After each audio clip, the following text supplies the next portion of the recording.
Hello friends, সিবি মেরি স্ট্রিম চ্যানেলে আমি তোমাদেরকে ওয়েলকাম জানাচ্ছি। তোমরা যারা ম্যাকআউট ইউনিভার্সিটি থেকে যারা পড়ছো বিটেক এবং যারা এই 2025 সালে ফিফথ সেমেস্টারে উঠবে, মোটামুটি এতগুলো সেমেস্টার দিয়ে তোমাদের একটা আইডিয়া হয়ে গেছে যে না পড়ে গেলে কি অবস্থাটা হয় এবং এখন বর্তমানে সাজেশান ওরিয়েন্টেড পড়লে কি অবস্থাটা হয় এবং পরীক্ষার 2 মাস আগে প্রিপারেশান নিলে কি অবস্থাটা হয়।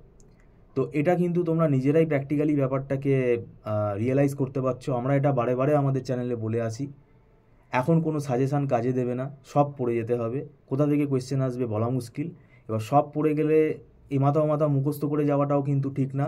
তার মানে ব্যাপারটা হচ্ছে এখানে আমাদের যে সাবজেক্টগুলো আছে এগুলো সব mathematical subject, programming base subject. এখানে কিন্তু হাতে ধরে শিখতে হবে, না শিখে তুমি পরীক্ষার হলে কিছুই বানাতে পারবে না। এবার আমাদের আসি ফিফথ সেমেস্টারে যে সাবজেক্টগুলো আছে। এই ফিফথ সেমেস্টার কিন্তু খুব ভাইটাল সেমেস্টার। কম্পালসারি যে সাবজেক্ট আছে সেখানে তোমাদের সফটওয়্যার ইঞ্জিনিয়ারিং আছে, অপারেটিং সিস্টেম আছে এবং অবজেক্ট ওরিয়েন্টেড প্রোগ্রামিং আছে। তো ব্যাপারটা হচ্ছে আর একটা কম্পাইলার ডিজাইন আছে। তো এখন এর সাথে আবার ইলেকটিভ আছে। এবার ইলেকটিভটা কলেজের ওপর ডিপেন্ড করছে কোন কলেজ কী সাবজেক্ট দেবে। সেখানে আবার দেখবে আর্টিফিশিয়াল ইন্টেলিজেন্সও খুব সম্ভবত আছে। তো এখন আমাদের এই সফটওয়্যার ইঞ্জিনিয়ারিং, অপারেটিং সিস্টেম আর জাভা প্রোগ্রামিং, যেটা অবজেক্ট ওরিয়েন্টেড প্রোগ্রাম হিসেবে রয়েছে, এই তিনটে সাবজেক্ট এই সময়টা সেমেস্টারে কিন্তু খুব ভাইটাল। কারণ পরে আর জাভা তুমি শিখতে পারবে না। সফটওয়্যার ইঞ্জিনিয়ারিংটা তোমাদের যে ফাইনাল ইয়ার প্রজেক্ট আছে সেখানে কাজে লাগবে। কারণ সেখানে তুমি যেই প্রজেক্ট রিপোর্টটা বানাবে সেটা সফটওয়্যার ইঞ্জিনিয়ারিংয়ের মধ্যে বিভিন্ন প্রিন্সিপাল আছে, ফর্মুলা আছে, সেগুলো তোমাকে দেখতে হবে। এবার সেটা তুমি যদি এখন এই সেমেস্টারে যদি না পড়ো, এবার প্রজেক্ট যদি তুমি সাবমিট করো, তখন ভাইবার সময় কিন্তু ওই রিপোর্ট সম্বন্ধে তুমি প্রজেক্ট রিপোর্ট কিন্তু তুমি বোঝাতে পারবে না। তুমি ওখান থেকে কোয়েশ্চেন করলে বলতেই পারবে না। পরবর্তীকালে তো অসুবিধা হবে, সেটা ইন্ডাস্ট্রিতে তো সফটওয়্যার ইঞ্জিনিয়ারিং প্রিন্সিপাল তোমাদের জানতেই হবে। কেউ যদি মনে করো আমাকে কেউ শিখিয়ে দেবে কোম্পানিতে, সেটা কিন্তু হয় না বর্তমানে প্র্যাকটিক্যালি।